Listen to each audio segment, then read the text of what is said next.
कहानी love marriage का जाल। बेहद सुंदर सजा हुआ रूम, उसमें लगे अलग अलग टिमटिमाते एलईडी बल्ब्स और कई सारी कैंडल्स की रोशनी। ऊपर से रात का पूरा दिखाई देता पूर्णिमा का चंद्र, यह सारी चीजें रिया को मदहोश किए जा रही थी।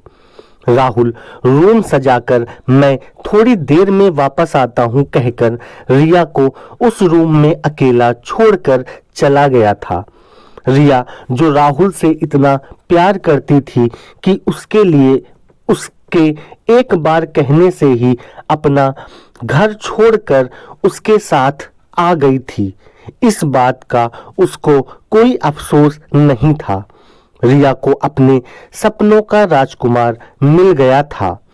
इन दोनों ने भागकर शादी कर ली थी और आज उनके मिलन की रात थी। रिया बड़ी बेसब्री से प्रेमी का इंतजार कर रही थी। डोरबेल सुनते ही रिया के अरमान जैसे जाग उठे। उसने सोचा आखिरकार मिलन की वह घड़ी आ गई जिसका उसे कब से इंतजार था। दौड़कर रिया ने दरवाजा खोला और जो सामने उसने देखा उससे उसके सारे अरमान धरे के धरे रह गए। दरवाजे पर राहुल खड़ा था, लेकिन अकेला नहीं। वह अपने 7-8 लोगों को लेकर आया था। वह सभी आदमी थे उसी की उम्र के। उन्हें देखकर रिया ने राहुल की तरफ सवालिया नजरों से देखा, जैसे पूछ रही हो यह क्या मजाक है। राहुल रिया की ओर बढ़ा और उसे अपने आलिंगन में भर लिया और बोला, डरो मत मेरी जान, ये सब अपने ही आदमी हैं। राहुल सबको रूम के अंदर ले गया। रिया सबको पानी देने गई, तब सब उसको छेड़ने लगे, जिसका वह विरोध करने लगी और उसे यह देखकर बहुत आश्चर्य हुआ कि राहुल कुछ भी नहीं बोल रहा था। उसका दिल तब टूटकर चूर-चूर हो गया जब राहुल ने कहा कि जो सबसे ज्यादा दाम लगाएगा रिया के साथ वही आज रात बिताएगा। रिया को अब समझ में आ गया था कि राहुल उसके साथ जिंदगी बिताने के लिए नहीं, बल्कि उसे बेचकर उसकी इज्जत मिट्टी में मिलाने के लिए यहाँ लेकर आया था। रिया को अब काफी पछतावा हो रहा था। उसे यह सोचकर और ज्यादा रोना आ रहा था कि काश उसने अपने पापा की बात मान ली होती, जो पहले से इस प्यार के खिलाफ थे। वे उसे काफी समझाते आ रहे थे कि उन्हें राहुल अच्छा लड़का नहीं नजर आता है, लेकिन रिया ने उनकी एक ना सुनी थी।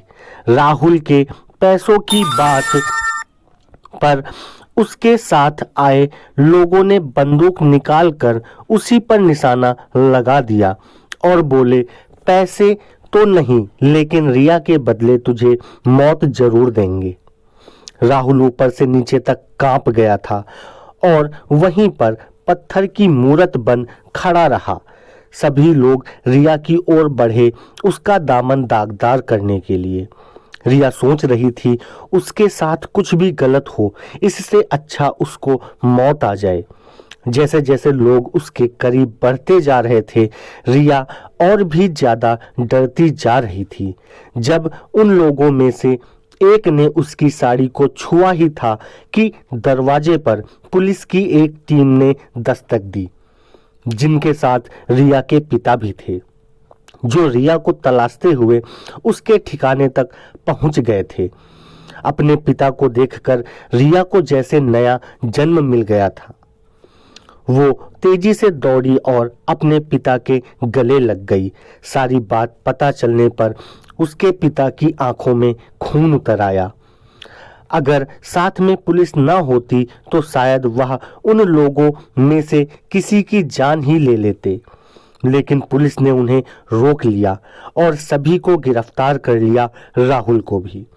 दोस्तों, हम प्यार के खिलाफ नहीं हैं, लेकिन आज के ज़माने में जो देखा देखी में या फिल्मी कहानियों को देखकर जिस तरह का प्यार युवा युवतियां करती हैं, बिना सोचे समझे उसके खिलाफ हैं। अपने माता पिता और परिवार को दुखी कर कोई भी प्यार कभी सफल हो ही नहीं सकता, और बिना एक दूसरे को अच्छी तरह जाने, एक दूसरे का नेचर पहचाने जो प्यार होता है वह प्यार नहीं, वह महज आकर्षण होता है और कुछ नहीं। दोस्तों, वीडियो अगर अच्छा लगा हो सो प्लीज़ वीडियो को लाइक, शेयर और चैनल को सब्सक्राइब करें। धन्यवाद।